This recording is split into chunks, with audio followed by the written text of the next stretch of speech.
Los lunes siempre hablamos de salud mental a esta hora y hoy, como no, nos vamos a enfocar en las emergencias, en las situaciones de tragedia. Es un tema que lamentablemente hemos tenido que hacer en otras ocasiones porque, como tú lo dices, Pamela, somos un país bien acontecido y que en este tipo de situaciones se levanta. Pero el tema de la salud mental lo hemos ido aprendiendo en los últimos años.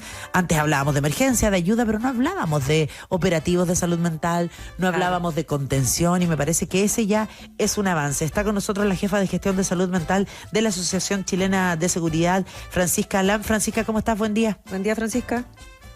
Hola, Sandra, buenos días. Bueno, queremos partir, Francisca, obviamente por la situación de las personas que han sido afectados, que han sido víctimas, que han sido testigos de la tragedia ahí in situ. Ellos están siendo y ellas trasladados a albergues, donde familiares seguramente. El tema de la contención emocional de la que se habla y que hay operativos, ¿tiene que ser desde el primer momento? ¿Hay que esperar unas primeras horas? ¿Cómo accionar con ellos y ellas? Lo óptimo siempre es que sean inmediatas, justamente porque los incendios producen un impacto emocional que es profundo, porque implican pérdidas repentinas y en algunos casos múltiples al mismo tiempo. Entonces aparecen emociones como tristeza, angustia, miedo, esta sensación de desamparo, o incluso en algunos casos podrían generar culpa u otras emociones.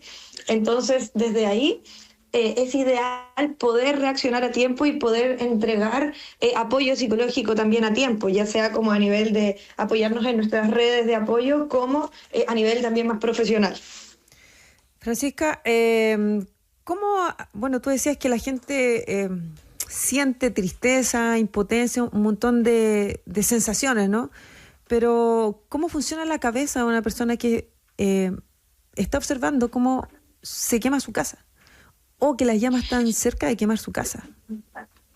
Como mencionaba, eso implica un impacto emocional que es muy profundo, y creo que algo que es muy importante ahí a partir de tu pregunta es que decimos que en situaciones anormales, como completamente inesperadas, que están fuera de lo planeado y que además nunca habíamos vivido nada similar, lo normal es reaccionar de una manera anormal. Entonces también puede pasar que yo misma me sorprenda de mi propia reacción, de que yo no entienda por qué me estoy sintiendo así, por qué me está pasando esto. Entonces el primer paso también es entender que es esperable reaccionar de manera anormal o reaccionar de una manera que tal vez nunca había reaccionado antes, dado que estamos viviendo una situación completamente nueva, difícil, y en muchos casos también traumática. Es por eso que es importante poder recibir algún tipo de apoyo emocional rápido.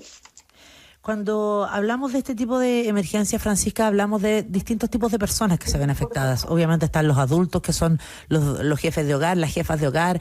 Están los adultos mayores, que a veces tienen menos posibilidades de decidir, pero que se ven absolutamente afectados. Están los niños y niñas. ¿Hay que hacer algún tipo de separación generacional respecto a esta situación? ¿Hay que abordarlo como familia?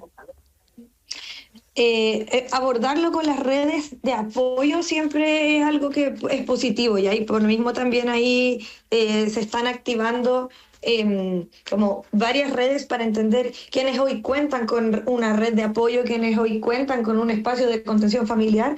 Y claro, poder abordarlo como familia siempre es lo más recomendable, pero no siempre es posible. Entonces, es importante poder entender qué redes tenemos, si es que cuento con redes cercanas, y si no también conocer cuáles son las redes de ayuda que existen actualmente de profesional, para que nadie tenga que pasar obviamente por esto solo. Francisca, cuando pasan estas situaciones tan dramáticas, ¿no? Primero, segundo día, me imagino, de una persona que pierde su vivienda completa, en el fondo está perdiendo su vida, ¿no? Hay que llegar con un mensaje preciso. O sea, uno quizás por hacer el bien a una persona, por ayudarla, a veces puede hacerle daño. Es decir, el mensaje, a lo mejor si uno le dice, tira para arriba, sale adelante, a lo mejor no es lo preciso, pero a lo mejor tú puedes darnos algunas claves para poder reaccionar y hablarle a una persona que lo perdió todo, incluso a un ser querido. Oye, de todas maneras, lo primero acá es poder escuchar, ¿ya? O sea, muchas veces cuando estamos con en estas situaciones que son de muy alta complejidad, estamos con emociones distintas que nosotros mismos nos cuesta entender. Entonces, como personas que queremos ayudar, es útil poder escucharlo simplemente, como sin interrumpir, y desde esa escucha también poder validar, como decir, oye, literalmente, no sé cómo te sientes, no me imagino cómo te puedes llegar a sentir con una situación así, pero estoy aquí para lo que necesites, te escucho, cuéntame si necesitas conversar. Y como segunda parte también, el poder ir a apoyarle, como por un lado, como validar que esto es una situación muy difícil, y en segundo lugar, poder entregar información práctica sobre, ya, ¿y ahora qué hacemos? Desde redes de derivación, ya pensando en las cosas, obviamente primero van las necesidades más básicas e inmediatas. Oye, ¿cómo puedo acceder a tener comida? ¿Dónde me puedo albergar mientras tanto? Entender cómo está también su entorno, si es que necesita comunicarse con alguien, vayamos a ver si es que existe esa posibilidad de establecer el contacto y luego ver qué redes le puedo ofrecer de apoyo ya psicológico en caso de que sea necesario. A propósito también de la gente que de alguna manera quiere ayudar, quiere apoyar, ya lo decíamos, escuchar es lo primero, poder aconsejar si es que es necesario luego una red profesional de contención, pero también hay mucha gente que están reuniendo, ¿no? Agua, ropa, colchones, un montón de elementos que sirven para que las personas puedan estar en esta primera instancia. Y nuestra querida Yolanda Pizarro, que ella es académica, es consultora, especialista en políticas de género, sostenibilidad, ha estado muchas veces en el Ciudadano ADN con nosotras, hace un punto que es bien interesante, que nos recuerda que dentro de estas ayudas se incorporen toallas higiénicas, pañales, peinetas, espejos, condones. Uno piensa de pronto que son cosas allá, pero si eso es más, más condón, superficial, no es necesario ahora. Claro. Y sabes que es súper necesario para lo que ella nos recuerda, para sentir algo de dignidad en medio de tanto dolor. Me acuerdo de una campaña que se hizo también hace algunos años a propósito de incendio, una chica que reunía carteras y que pedía que si tú tenías carteras que ya no usabas, las llenaras de algunos productos básicos, desodorante, colonia, talco, algún maquillaje, una peineta, y la regalaras tal cual para ella poder hacerla llegar. Ese tipo de medidas, ¿no?, de aportes, ¿es relevante también, Francisca?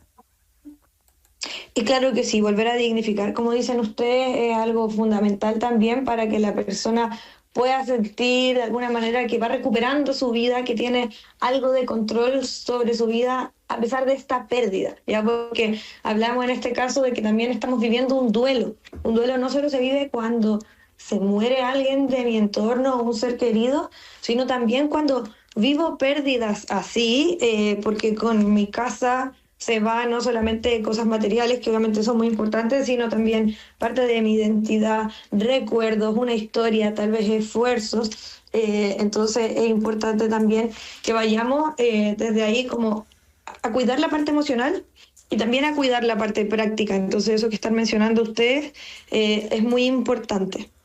Es como un estrés postraumático, como tú decías también, ¿cierto? ¿Eso cuánto tiempo te puede acompañar o acompañar a las personas que viven este tipo de situaciones tan dramáticas de perder la casa completa y la vida y recuerdos? Oye, es muy relativo y creo que por ahí también va un poco la respuesta a la pregunta que hacían ustedes, como de cómo acompaño a alguien.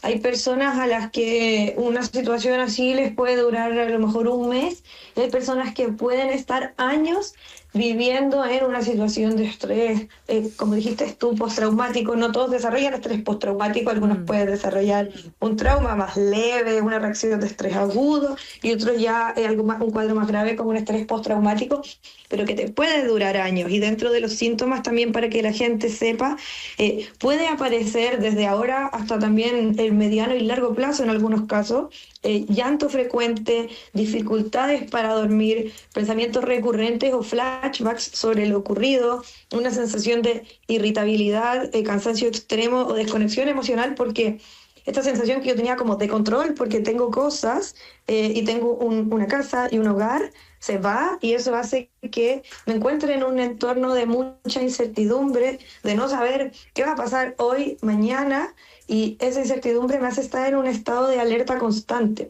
y eso cansa a nivel emocional y también cansa a nivel físico. Algo que nos pasa con las personas cuando están en situación de emergencia es que, claro, todos queremos ayudar, pero como tú decías recién, lo primero es escuchar. A veces metemos las patas, a veces tratamos de bajarle el perfil a la emergencia. Por ejemplo, si tú no perdiste tu casa, solo tienes una parte dañada y se te murió una mascota, es como, ya bueno, pero no piensa que el vecino de allá se le murió un familiar y perdió la casa entera, a ti se te murió el gatito nomás, o se te murió el perrito nomás. Y ahí hay un dolor profundo pensando en cómo es el vínculo que tienen hoy día las personas con sus mascotas, por ejemplo. O a lo mejor con solo el shock de haber tenido el fuego muy cerca y si no se te incendió la casa, pero igual el miedo que tuviste, la incertidumbre. O sea, siento que a veces minimizamos algunas situaciones tratando de consolar y me parece que no es el camino correcto, ¿no? De acuerdo, sí. Efectivamente, desde ahí hablamos con lo que implica validar una emoción. Es entender que como yo me siento, es válido y está bien, y que no existe una forma correcta de sentir, y que tampoco las emociones son subjetivas, y el cómo yo me siento no depende literalmente de lo que pasó, y entonces como te pasó esto tú deberías sentirte de cierta forma, sino que lo que a ti te pasó es personal y te va a afectar a ti de una manera en particular, y eso está correcto. Da lo mismo cómo le afectó a la persona de al lado, y en términos de cómo me siento yo, también da lo mismo qué le pasó al resto de las personas, porque lo que a mí me pasa también es válido. Oye, y en ese mismo sentido también Sí. queríamos comentar que nosotros dentro de la ACS estamos habilitando un espacio de apoyo psicológico, específicamente entregando contenciones gratuitas a personas mayores de 18 años que hayan sido afectadas también por esta situación. Y para que sepan también, comentar que durante el día de hoy y durante la semana por redes sociales vamos a estar comunicando el flujo y los contactos a los que pueden acudir para también poder agendar una hora de contención gratuita. Perfecto. Eso es lo que hay que hacer finalmente, ¿no? Coordinar y sumar esfuerzos públicos, privados, todo el mundo tiene Todas que las estar manos. ahí con la gente que lo necesita. Francisca Lam, jefa de gestión de salud mental de la Asociación Chilena de Seguridad, muchas gracias por haber estado con nosotros. Gracias, Francisca. Y muchas gracias a ustedes. Chau, chau.